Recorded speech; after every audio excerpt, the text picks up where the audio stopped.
الآن أو قد يظهر عليهم في الدقائق الأخيرة من عمر هذه المباراة. 9 دقائق قاد، طبعا سقوط مفيد جدا وثواني مفيدة جدا لعناصر المنتخب المالي في هذه اللحظات. حتى المسعف ياخذ كامل وقته لكي يدخل لإسعاف اللاعب سامبو يطباري لاعب نادي جينغو.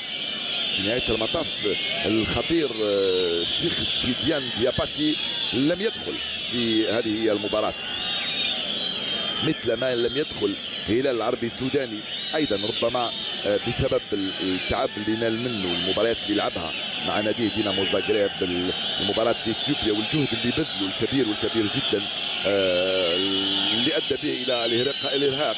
يخرج بصعوبه اللاعب سامبو يطباري في هذه اللحظات. طبعا ممكن يزيد من عنده شويه حتى، ولكن الصبر بادي على اللاعبين الجزائريين، غير مهتمين تماما بتضييع الوقت. جميل جدا انهم لا يفكرون تماما ويبقوا مركزين تماما على الكره وعلى اللاعب ياسين او رياض محرز في تنفيذ هذه المخالفه. جول!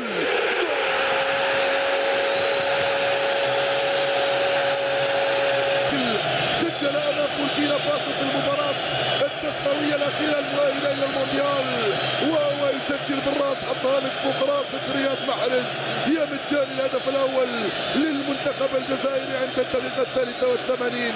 هذه هي نتيجه الصبر، وهذه هي نتيجه التركيز الكبير عند اللاعبين الجزائريين الذين لم نشعر لديهم باي قلق.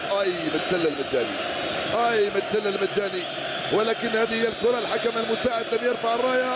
مجاني نعم كان في وضعيه تسلل حسب ما شاهدت في الكره الاولى.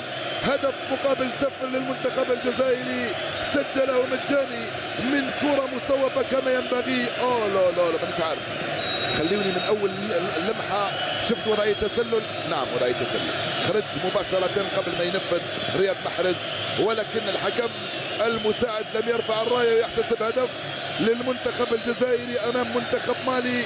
كرة القدم هي هكذا، وضعية تسلل لا تحتسب، وضعية اخرى تحتسب، ضربة جزاء لا تحتسب، ضربة اخرى لا تحتسب.